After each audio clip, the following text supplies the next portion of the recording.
ainda falando de Trump, ele considera totalmente inaceitável a resposta iraniana e, portanto, à proposta dos Estados Unidos. Não se fala sequer no enriquecimento do urânio, não se fala no projeto nuclear do Irão, eles não falam nisso, e, portanto, neste momento nós estamos aqui com um problema e com um impasse. O Trump já rejeitou, digamos, a resposta do Irão à mais recente proposta dos Estados Unidos, portanto voltamos à estaca zero, e o que eu digo é apenas isto, criticado por todos os lados pela comentequice de esquerda, Trump está a enriquecer os Estados Unidos como nunca aconteceu. Vejam que está a vender petróleo para meio mundo. Isto do Estreito de Hormuz é mau para todos, menos para os Estados Unidos. Enquanto nós aqui estamos de mão estendida, enfim, a ver quem nos dá uma esmola. Trump sabe o que faz, mas esta pindriquice comenteca, tuga e até europeia não sonha sequer que, se tudo continuar assim, dentro de um ano os combustíveis e até a própria eletricidade serão racionadas, porque não havendo energia suficiente para o resto da Europa e a Europa não sendo autossuficiente em termos energéticos, continua dependente, e de que maneira, do gás natural que vem da Rússia, por incrível que pareça, com 20 sanções, continuamos a comprar o gás à Rússia. A Europa, comandada por estes voizitos que vêm das jotas dos vários partidos, por esses países europeus fora, não temos realmente nenhum vulto com peso político e a Europa está realmente a ser comida, cebolada pela China. Quem manda nisto tudo, para já em termos técnicos, apenas técnicos, é a China, mas depois em termos reais, dentro de 2, 3 anos, será mesmo a China. Olhe, por exemplo, os automóveis que vão vir da China a 30 mil euros para fazerem concorrência àqueles que hoje cá custam 100 mil. Não é possível continuar a comprar automóveis feitos na Europa de maneira nenhuma. Mercedes, Audi, BMW, a própria Renault, o Grupo PSA, portanto com a Citroën, os próprios automóveis italianos, tudo aquilo não vai ter clientela nenhuma. Ou passam a ser peças de luxo, mas para isso a grande indústria europeia automobilística vai ter que fechar 90% das instalações e passa a produzir só para os endinheirados, só para os ricos. Quem quiser ter um Mercedes tem que dar 200 mil euros para cima, porque depois quem quiser carros normais e não tenha dinheiro para pagar de 200 mil para cima, vai ter que comprar carros chineses. Não vai ter outra hipótese, rigorosamente nenhuma. E é isto que me parece que os europeus ainda não perceberam, mas é isto que os aguarda.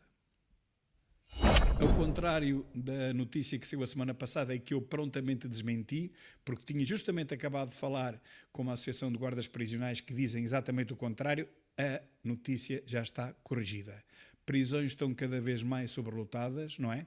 Diz aqui, taxa de ocupação afinal é 106%. 106, quer dizer, estão totalmente preenchidas e ainda têm 6% a mais.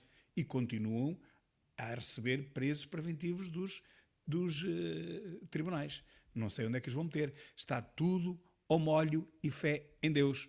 Há 48 horas ou 72 denunciei a mentira de que Portugal tinha apenas 93%, foi essa a notícia, de ocupação nas prisões. Ainda tínhamos uma margem de 7%, mas era falso. Aqui está a verdade.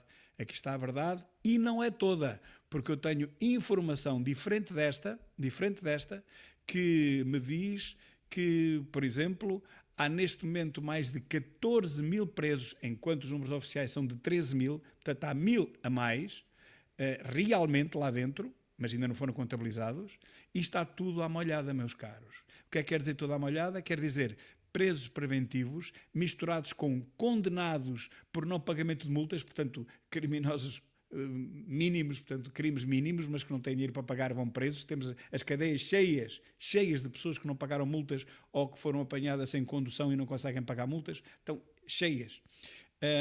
E condenados por pagamento de multas, mas esses pequenos criminosos e outros, e os presos preventivos, que até podem ser libertados a seguir quando forem julgados, estão misturados com homicidas da pior espécie. E na mesma prisão. Isto está tudo, de qualquer maneira, à molhada. É impossível fazer-se uma gestão de um estabelecimento prisional onde temos prisioneiros e preventivos e de delito comum, pequenos delitos, misturados com homicidas do mais alto grau. Portanto, meus caros, é verdade que realmente não temos mais espaço para recolher, para receber mais criminosos nestas cadeias. O que vai acontecer é que os juízes vão ter que os libertar. Os mais pequenos, os delitos mais comuns, crimes mais leves, vão ter que ficar em casa, ou vão ter que ser perdoados, ou penas suspensas, porque as cadeias estão cheias e eles não têm onde os meter. É tão simples como isto. Municípios gastam milhões em videovigilância para travar o vandalismo e a insegurança. Quer dizer, meus caros, gastam milhões em câmaras, mas as câmaras não prendem ninguém. As câmaras não metem medo a ninguém. É o que eu digo aqui em cima, em vez de aumentar os vencimentos das forças de segurança, para quê? Para que mais agentes possam concorrer, que os concursos estão a ficar desertos, para que mais pessoas possam concorrer. Ninguém vai concorrer para a polícia sujeito a levar um tiro, sujeito a ser morto, a ganhar o ordenado mínimo, ou próximo disso. Portanto, tem que se aumentar os ordenados dos polícias, os vencimentos dos polícias, para que eles possam vir vigiar as ruas, para que as pessoas vejam que há polícias na rua. A Câmara não mete medo a ninguém. Estes malucos, drogados, eles assaltam na mesma. Mas se tiverem lá os polícias, eles pensam duas vezes, não é? Quer dizer, e depois acabam por gastar, as câmaras acabam por gastar muito mais do que pagariam os ordenados de mais 20 ou 30 ou 40 polícias, acabam por pagar muitas vezes isso em câmaras e depois manutenção, não é só câmaras, é por ser manutenção do equipamento, que está sempre a variar, intempéries, isto e aquilo. Portanto, se disserem, mas as câmaras é só uma despesa, nunca mais se paga nada. Mentira! Há sempre manutenção, vão lá ver, ao fim do ano, quanto é que custa a manutenção destes sistemas de vigilância eletrónica. Custam milhares e milhares e milhares de euros. Portanto, o que está aqui a acontecer é aquilo que eu chamo uma estupidez. Quer dizer, o Estado, ou através das câmaras, ao fim e ao cabo é o Estado que financia e os nossos impostos, as câmaras, não é? Ou até o próprio Estado está a fazer a mesma coisa. O que é que está a fazer? Estão a comprar câmaras, sistemas de vigilância, mas é o que eu digo, as câmaras não impedem nenhum crime. As câmaras estão lá, mas as pessoas vão encapuçadas à noite, não se conhecem, vão encapuçadas, levam aqueles capuzes, levam aquelas coisas, acabou, é zero, não vale nada a câmara. Portanto, não detém nenhum criminoso as câmaras, não evitam nenhum crime. E, portanto, está aqui um país que, em vez de estar a apostar no caminho certo, que é meter mais polícias e pagar a mais polícia ao fim do mês, fica muito mais barato do que estar a comprar milhões em câmaras, que depois as câmaras, o que é que fazem? Pouco ou nada. Depois descobriu-se um tipo, vamos a perder horas a ver quem é o tipo que assaltou o outro e que fez aquele desacato na via pública. Para já não os conhecem, porque é de noite, depois vêm encapuçados, e depois, mesmo que conheçam um ao outro, gastam milhões para apanhar um ao outro. Se houvesse polícia, quer dizer, a esmagadora maioria não é apanhada na mesma, se houvesse polícia na rua, nem sequer havia esses crimes.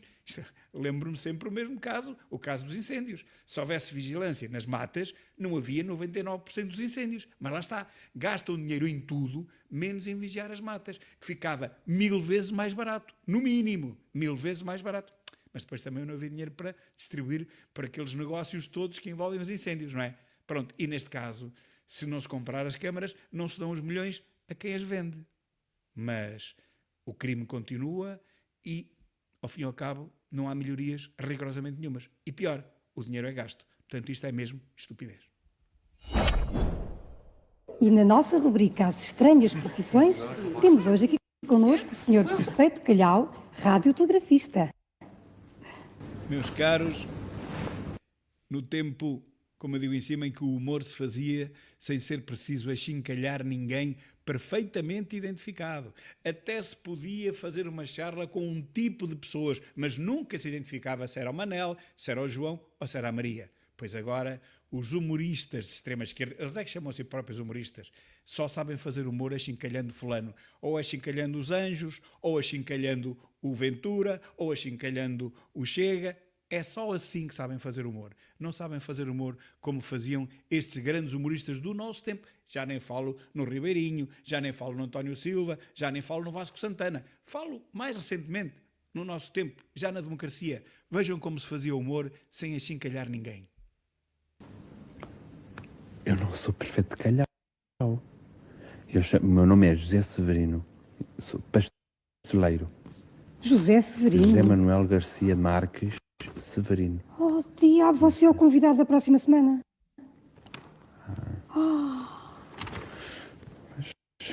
Isso agora eu não sei, não é? Isso agora... Porque a senhora que foi lá da televisão, a menina Olívia, que me disse que era para vir hoje, que era dia 31, e eu até disse, minha senhora, mas esse dia a gente tem muito serviço, valha-me Deus. Ai, mas que Temos embaraçoso. um salão que está alugado e tudo. E eu não... Mas agora não sei. Eu nem sei o que fazer. Ainda por cima tinha preparado perguntas para um radiotelegrafista. Pois. Quer-se dizer, eu é mais bolos, não é? E ficou esta frase, eu é mais bolos, não é? Isto é humor a sério, isto é humor a sério, não é esta palhaçada do palhaço rico, do Ricardo Araújo Pereira, nem da outra Joana não sei quê, que só fazem coisas humorísticas, segundo eles, mas é achincalhando, ridicularizando as pessoas. E agora vamos ouvir uma antiga militante, mas uma militante de topo, dirigente do PCP, que ganhou juízo. Que estão a aprender o que é a democracia, como foi importante o 25 de Abril, também é importante que saibam que em 25 de Novembro... Saibam igualmente a importância de ambas as... Eu não digo igualmente, mas que saibam também a importância que teve, porque, repare, neste momento no mundo, o maior perigo são as ditaduras de esquerda. O estado em que está a América Latina, a Venezuela, Cuba, a Guatemala, onde não há liberdade religiosa e todos os dias matam pessoas, cheios de cadeias de presos políticos. São ditaduras de esquerda e é muito mais difícil derrubar ditaduras de esquerda do que uma ditadura de direita. Está tudo dito, meus caros, é isto mesmo. Olha, e para terminar esta sessão de hoje, apenas a sondagem da Aximage que coloca o Chega a 1/10 do PSD. Aqui está um 25% e o outro 25,1%. E à frente está o PS, mas isto é uma coisa provisória. O PS já sabe que nunca na vida vai chegar a primeiro partido.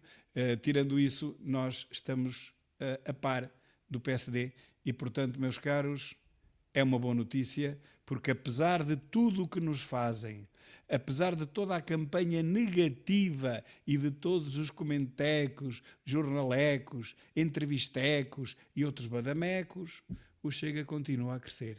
E continua a crescer graças a vocês também. Vamos lá, vamos continuar e já nada nos fará parar. Viva Portugal!